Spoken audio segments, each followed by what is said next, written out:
ఆరోగ్యాభిలాషులందరికీ నా హృదయపూర్వక నమస్కారములు. 70-80 సంవత్సరాల వయసులో ముసల్తనంలో రావాల్సిన కీళ్ళ నొప్పులు ఇప్పుడు 35-40 సంవత్సరాల వయసు వారికే వచ్చేస్తున్నాయి.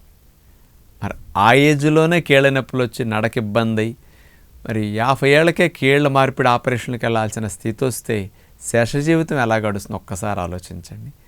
అలాంటి కీళ్ళ నొప్పులు రావటానికి, ఆస్టియో ఆర్థరైటిస్ రావటానికి బయట కొనుక్కు తినే ప్రాసెసర్ ఫుడ్, అలాగే ఫ్రోజన్ ఫుడ్స్, ఇట్లా కృత్రిమంగా తయారు చేసే బయట అమ్మే ఆహార పదార్థాలు తినేవారికి ఈ మోకాళ్ళ నొప్పులు రావడానికి సంబంధం ఉంది అనేది సైంటిఫిక్గా రుజువైంది. మీరు వెయిట్ తక్కువ ఉన్నా, వ్యాయామాలు చేస్తున్నా కానీ వాళ్ళకి మోకాళ్ళ నొప్పులు వస్తాయట. అలాంటివి రావటానికి ఈ బయట కొనుక్కునే ఫుడ్స్ తినటానికి ఉన్న సంబంధాన్ని మరి ఇప్పుడు వివరణగా కాస్త మీరు ఆలోచిస్తే 30-40 ఏళ్ళకి మన కీళ్ళు డ్యామేజ్ అవ్వటానికి ఆ ఫుడ్స్కున్న లింక్ ఏంటో అర్థమవుతుంది. కీళ్ళ ఆరోగ్యం గురించి మరి ఇలాంటి వాటిని ఎవరు పరిశోధన చేసి ఎలా నిరూపించారు, అలాంటి ఆహారాలకి ఈ నొప్పులకి సంబంధం ఏమిటనేది వివరణగా నేను ఇప్పుడు తెలియజేస్తాను. బయట processor food, packed food, frozen food, ఇలాంటివంటి కూల్ డ్రింక్సు, ఐస్ క్రీమ్సు, బయట ప్యాక్లో అమ్మే ఫుడ్స్, రకరకాల ఫుడ్స్ ఇట్లాంటివి తిన్నప్పుడు, ఐసులో నిల్వ చేసే ఫ్రోజన్ ఫుడ్స్ కానీ ఇట్లాంటివి తిన్నప్పుడు బరువు పెరుగుతారు, హార్మోన్స్ ఇంబ్యాలెన్స్ సమస్యలు వస్తాయి, షుగర్ వస్తుందని, ఇట్లాంటి వాటి వల్ల బాడీలో ఇన్ఫ్లమేషన్ పెరిగి గుండె జబ్బులు ఏజ్లో వస్తాయని, గుండె జబ్బులు చిన్న వయసులో వస్తాయని మాత్రమే తెలుసుకుంటున్నారు. కానీ అసలు వీటికి కీళ్ళ నొప్పులకు సంబంధం ఉందని ఇంతవరకు ఎవరు అంటలేదు. దాని మీద పెద్దగా పరిశోధనలు కూడా సాగట్లేదు. కానీ ఇప్పుడు స్పెషల్గా ఈ అల్ట్రా ప్రాసెసర్ ఫుడ్కి కీళ్ళ నొప్పులకు ఉన్న సంబంధాన్ని తుర్కియే దేశం వారు, అంకారా యూనివర్సిటీ శాస్త్రవేత్తలు ఈ అల్ట్రా ప్రాసెసర్ ఫుడ్స్, ఫ్రోజన్ ఫుడ్స్కి మోకాళ్ళ నొప్పులకి సంబంధాన్ని వాళ్ళ స్టడీ చేసి అధ్యయనం ద్వారా అందించారనమాట.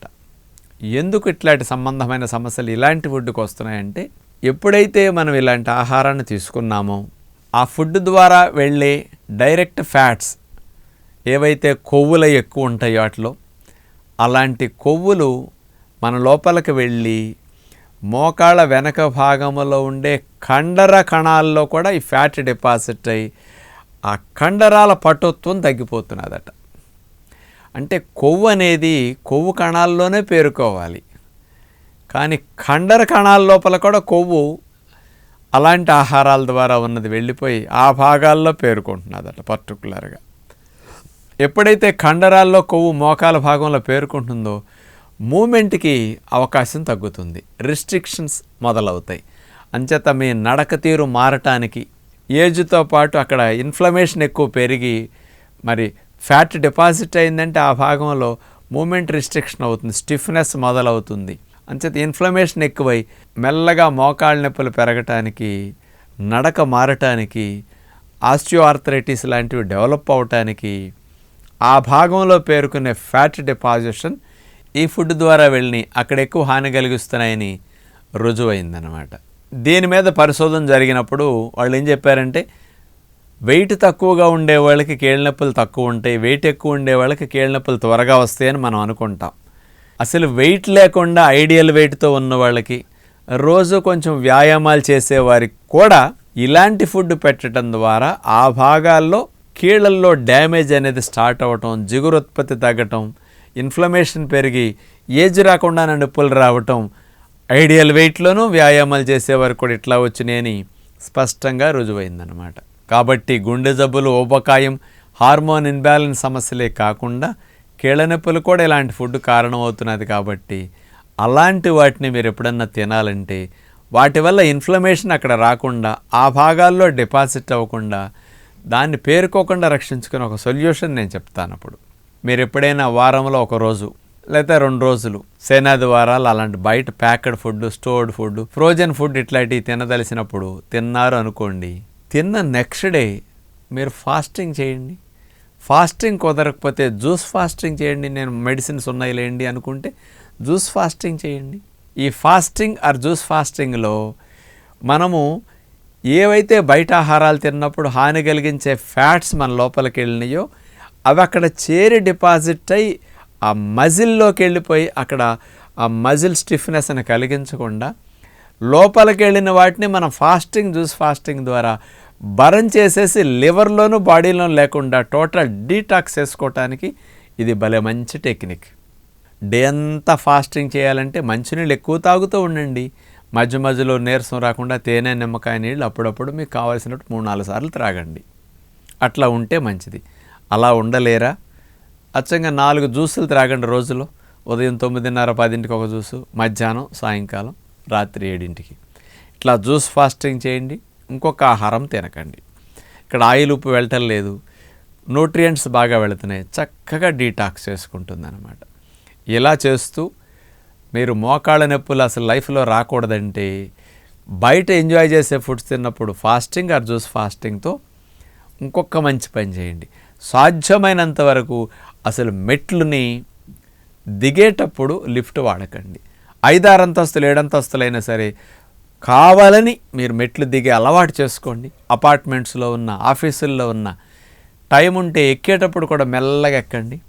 మీ మోకాళ్ళ మధ్యలో జిగురును ఉత్పత్తి చేయడానికి మెట్లు మంచి ఫ్రెండ్లీ వ్యాయామంలాగా బ్రహ్మాండంగా ఉపయోగపడతాయి. మోకాల కండరాలు, మోకాల చుట్టూ ఉండే లిగమెంట్స్, టెండాన్స్, మరి ఆ భాగంలో మజిల్స్ బలపడి అసలు మీకు నొప్పులు రానివ్వకుండా లోపల జిగురుత్పత్తిని 2-3 రెట్లు బాగా పెంచుతుంది.